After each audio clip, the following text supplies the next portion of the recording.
Y entonces aquella economía de crecimiento, con estabilidad y con mejora en la distribución del ingreso, que la hubo y que caracterizó la etapa 2002-2006, pasamos a una economía prácticamente estancada, todavía con inflación alta a pesar del estancamiento y con regresión en la distribución del ingreso. Este ha sido el cambio, ni más ni menos que este. Casi diría de una punta a la otra, de crecimiento a estancamiento, de estabilidad a inflación, de distribución progresiva del ingreso a distribución regresiva del ingreso, que no solo se debió a los efectos de la inflación que señalaba, sino que se debió a que también la falta de inversión y su impacto sobre las pymes y la falta de crédito hizo que aquella economía que a mediados del 2006 creaba puestos de trabajo creciendo al 8%, al ritmo del 5,5%, crecían los nuevos empleos, ya a mediados de este año estaba creando solo al 1%.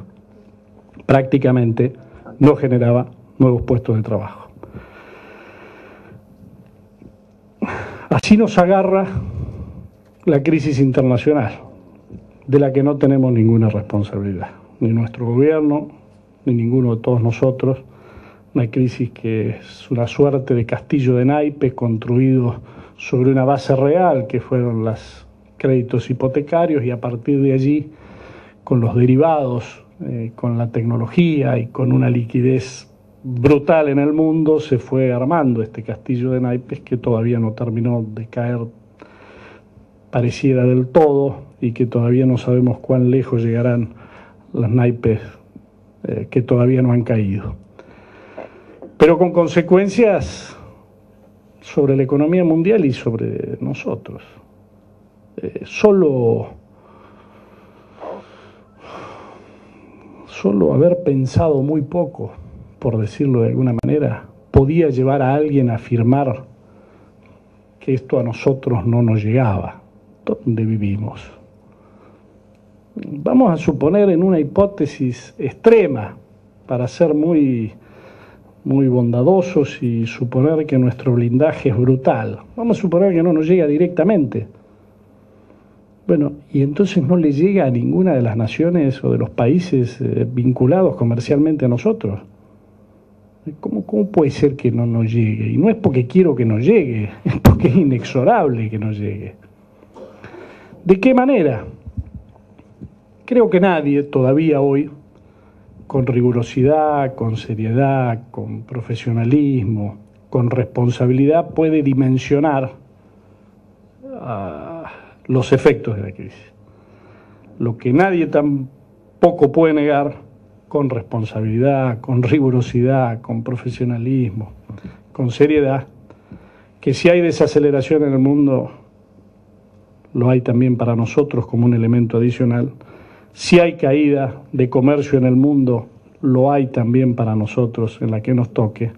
Y si hay efecto en los precios de muchos de los productos que tenían un componente especulativo, porque las commodities, buena parte de lo que nosotros exportábamos tenía un componente especulativo, al derrumbarse ese castillo de naipes y al desaparecer el componente especulativo, cuanto menos se coloca en algún escalón más abajo. Entonces, vía crecimiento de la economía, vía crecimiento del comercio, vía precio de nuestros productos, nos impacta negativamente. Seguramente también vía expectativas, vía retracción de las expectativas que en cada lugar del mundo, en cada economía se expresan a su manera. No todas las economías se refugian de la misma manera. Cuando se mueve el real en Brasil, no tiene la búsqueda del refugio del dólar como tenemos nosotros los argentinos cuando nos asustamos un poquito. En cada lugar tiene la reacción que tiene.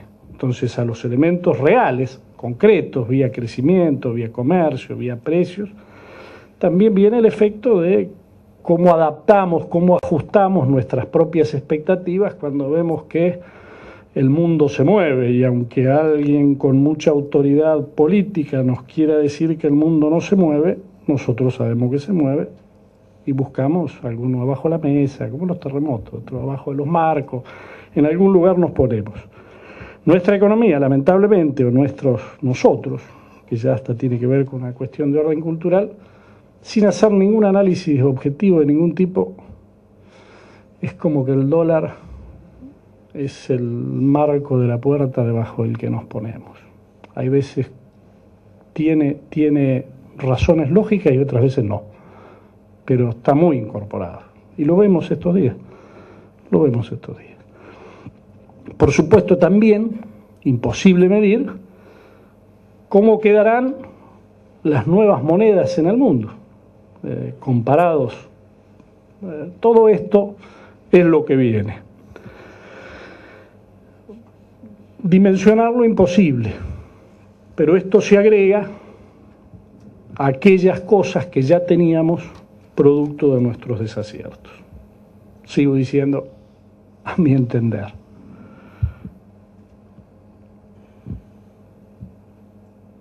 Y había un tercer componente al que yo he hecho referencia, que eran los errores o las decisiones erróneas, tomadas cuando la crisis ya estaba.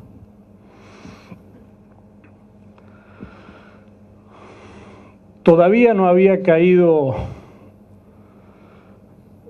aquel banco que el secretario del Tesoro americano dejó que caiga, no sé si porque él era de Goldman Sachs o porque, no sé por qué, pero que la burbuja estaba por explotar cuando el gobierno dijo que le iba a pagar al Club de París con reservas. Error. En estas crisis y en una economía, en una sociedad que sabemos que se refugia con el dólar o en el dólar, las reservas tienen un valor mayor al que tiene antes de cualquier tambaleo. Además, de una manera absolutamente inadecuada, por un decreto que le ordena al ministro de Economía que haga uso de las reservas. No se hacen así estas cosas. Pero además no solo no se hacen así estas cosas, sino que muestran una confusión que no es menor. Confunde voluntad de pago con capacidad de pago. El mundo descuenta que los países tenemos voluntad de pago. No vamos a entrar en default porque no tenemos voluntad de pago. Es decir, sí tengo la plata pero no pago. No existe esto como posibilidad en un mundo actual. Entonces, mostrar voluntad de pago no necesariamente significa mostrar capacidad de pago. Es más, cuando uno vende el auto para pagar la cuota del auto, lo que está mostrando es que tiene mucha voluntad de pago, pero no tiene capacidad de pago. Por lo menos para sostener ese activo. Cuando uno paga deuda con reservas, puede estar mostrando voluntad de pago, no muestra capacidad de pago, porque se paga con los excedentes fiscales, porque es ir vendiendo las joyas de la abuela. Y esto puede engañar a algún distraído con la tapa del diario el día siguiente. No engaña al mundo, no engaña a los acreedores. Primer error. Segundo error, el anuncio del arreglo a los tenedores de bonos que no habían entrado en el canje, a los llamados holdados, con la promesa de 3 bancos que por cada $100 canjeados había $25 frescos, de ingreso fresco. Tentadora la oferta para quien anda buscando plata. Pero el anuncio de ese arreglo lo hizo la señora Presidente en el epicentro de la crisis, cuando ya la burbuja había estallado, en aquel momento que les recomendó el plan B. Y al día siguiente, el jefe de gabinete hizo una conferencia de prensa diciendo que cuando estallaba el mundo financiero, los bancos importantes del mundo habían puesto el radar en la Argentina. Ofende la inteligencia de cualquiera. En el medio, en el epicentro, en el corazón